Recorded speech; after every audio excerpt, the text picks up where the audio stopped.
Surprise পেতে তো সবারই ভালো লাগে, তারপর আবার যদি হয় একটার জায়গায় কয়েকটা তাহলে কেমন হয়।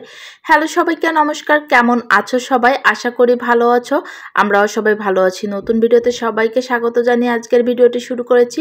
আশা করি তোমাদের ভালো লাগবে।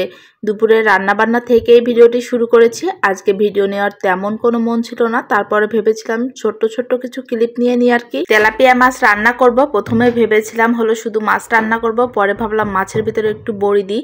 মশলাটা ভালো করে কষিয়ে বড়ি ভেজে মাছ ভেজে তারপর হলো রান্নাটা করে নিচ্ছিলাম আর কি। আলু দিতে চেয়েছিলাম একবার, পরে ভাবলাম না থাক, আলু দিব না, এমনিই হয়ে যাবে আর কি। আর এদিকে দেখো আগের দিন একটা গ্যাসের সিলিন্ডার এক্সট্রা এনে রেখেছি। গ্যাস একেবারে শেষের পর্যায়ে, যে কোনো সময় গ্যাস শেষ হয়ে যেতে পারে।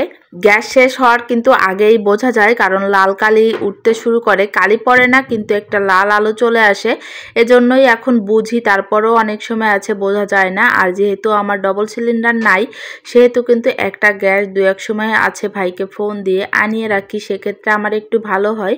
আমাকে যে ভাইটা গ্যাস দিয়ে যায় সে নিজেই বলেছে বৌদি ফোন দিয়েন গ্যাস ফোরানোর সময় হলে।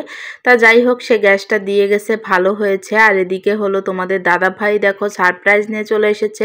সারপ্রাইজ বলার একটাই কারণ, আমার কিন্তু স্ট্যান্ড আছে, সেটা অনেকেই জানে আমার একটা স্ট্যান্ড আছে। আর তারপরেও তোমাদের দাদা ভাই আরও একটা স্ট্যান্ড কিনে নিয়ে এসেছে। আমাকে আগের দিন বলতেছিল যে একটা স্ট্যান্ড দেখে এসেছি, সেটা তোমার রান্নার ভিডিও করতে খুব সুবিধা হবে, তার জন্যই বলতেছিল। কিন্তু সে যে হুট করে কিনে নিয়ে আসবে সেটা ভাবিনি। আর তার আগের দিন হলো বাবু আমার স্ট্যান্ডটা একটু ভেঙে ফেলছে, একটু প্রবলেম হয়ে যাচ্ছে ভিডিও করতে, তাই দেখলাম কিনে নিয়ে আসছে। কিন্তু একটা না, সাথে 3টা স্ট্যান্ড কিনে নিয়ে আসছে। সবগুলোই দেখতে থাকো। আমি তো পুরো অবাক হয়ে গেছি, ওই যে একেবারে সারপ্রাইজ যে এটা আবার কেমন। এইটা হলো অনেক লং। আর এই যে যে সিস্টেমটা দেখাচ্ছিল যে নিচে মাটিতে অনেক সময় আছে স্ট্যান্ড পাতে না, কিন্তু ওইটার জন্য স্ট্যান্ডটা খুব ভালো পাতবে। আর ওই যে হাতে নিয়ে দেখাচ্ছিল, ওটা দিয়ে হলো ছবি টবিও ক্লিপ নিতে পারবো, ক্যামেরা অন অফ করতে পারবো, কিন্তু ওটাই চার্জ থাকা লাগবে। আর লাস্ট ফিনিশিং এই যে আরও একটা নিয়ে এসেছে, এটা হলো ও বুকে বেঁধে তারপর হলো যাতে ভিডিও করতে পারে, কারণ ও কিন্তু এখন টুকটাক ব্লগিং শুরু করেছে। অনেকেই জানে আবার অনেকেই জানে না আর কি। এখন ও টুকটাক ভিডিও শ্যুট করতে হয় সেহেতু ওই ভিডিও ক্লিপ নেওয়ার জন্যই এইটা নিয়ে এসেছে। তা 3টাই খুব সুন্দর হয়েছে। তা আমি বলতেছিলাম এতগুলোর কিন্তু দরকার হতো না। আর এই ক্যামেরাটা সেট করার আমি সঠিকভাবে জানতেছিলাম না যে কোনভাবে আসলে সেটটা করতে হবে।